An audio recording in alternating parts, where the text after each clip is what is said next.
Analysis studio আইটিতে স্বাগতম। Mark Zuckerberg, বিশ্ব যোগাযোগের স্থপতি। তার যাত্রা প্রযুক্তি ও সমাজকে নতুন সংজ্ঞা দিয়েছে। শুরুটা হার্ভার্ডে 2004 সালে জন্ম নেয় দ্য ফেসবুক। এটি দ্রুতই ক্যাম্পাস ডিরেক্টরি থেকে 2006 সালে বিশ্বব্যাপী উন্মুক্ত হয়। প্ল্যাটফর্মটি বিশাল সামাজিক অবকাঠামোতে পরিণত হয়। এর বর্তমান মাসিক ব্যবহারকারী 3 বিলিয়ন ছাড়িয়েছে। জাকারবার্গ এখন বিশ্বব্যাপী ডিজিটাল গেটকিপার। কৌশল ছিল স্পষ্ট: আধিপত্য বিস্তার ও বহুমুখিতা। 2012 সালে ইনস্টাগ্রাম অধিগ্রহণ করে মোবাইল ভিজুয়াল বাজার সুরক্ষিত হয়।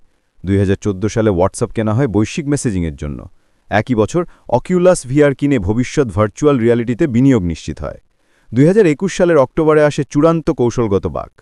কর্পোরেট নাম ফেসবুক থেকে মেটাতে পরিবর্তিত হয়। এটি কেবল নাম বদল নয়, এটি ছিল কাঠামোগত পিভট। মিশন মেটাভার্স, নিমগ্ন ডিজিটাল ভবিষ্যৎ নির্মাণ। তিনি তার প্ল্যাটফর্মগুলোকে সামাজিক অবকাঠামো হিসেবে দেখেন। বিলিয়ন মানুষকে সংযুক্ত করার ক্ষমতা তৈরি করেছে শাসনের ব্যবধান। ভুল তথ্য ও ধনতান্ত্রিক প্রভাবের মতো চ্যালেঞ্জ তিনি সামলান। মানব যোগাযোগের স্থাপত্যে তার প্রভাব অপরিহার্য। জাকারবার্গের কর্মজীবন দূরদর্শী প্ল্যাটফর্মের প্রতীক। তার কৌশল ডিজিটাল ইন্টারঅ্যাকশনের সীমানা বাড়াচ্ছে।